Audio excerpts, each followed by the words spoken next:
It's Chris Brogan. I was just thinking through, if I had to figure out what to do with 6 hours of my workday, imagining that your workday is anywhere from 6 to 10 hours, but you only have really 6 primary hours, what would that look like? So I wanted to draw out what I was thinking about and get your take.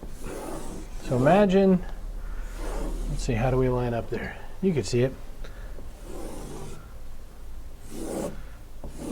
So I was thinking that for the first 20 minutes or so of my day would be like setup. 20 minutes of looking at my calendar, getting a real sense of what's on my horizon, what I've got to get done, etc. After that, I have 40 minutes or so set aside for reading. I do consider reading part of my business day, and the reason is that I want to stay up on all the local news, I want to stay up on what's going on in my industry, and I want to come up with ideas that are going to help me grow. So reading becomes part of that schedule.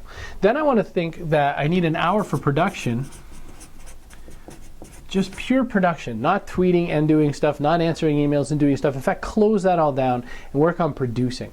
After that hour, I do put my head up again for a half an hour, and I do email and get back to some people. The hour in the middle is production. So now I've given myself 2 hours of production a day. Then I looked at maybe time for interviews for a half an hour.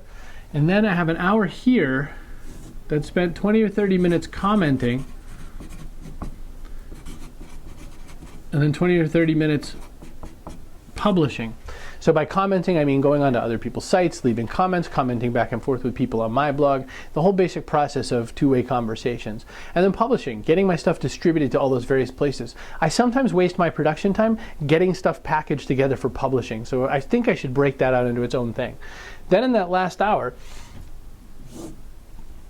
I give myself 40 minutes more for email,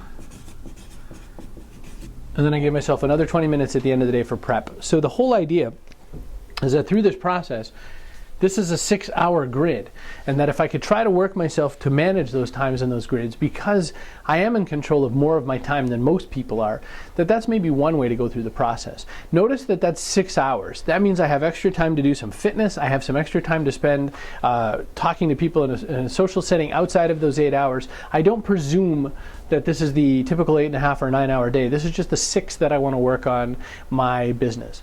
Maybe it's my 6-hour work day as opposed to Mr. Ferris's 4-hour work week. But that's my thinking on that. I'm Chris Brogan. What do you think about that?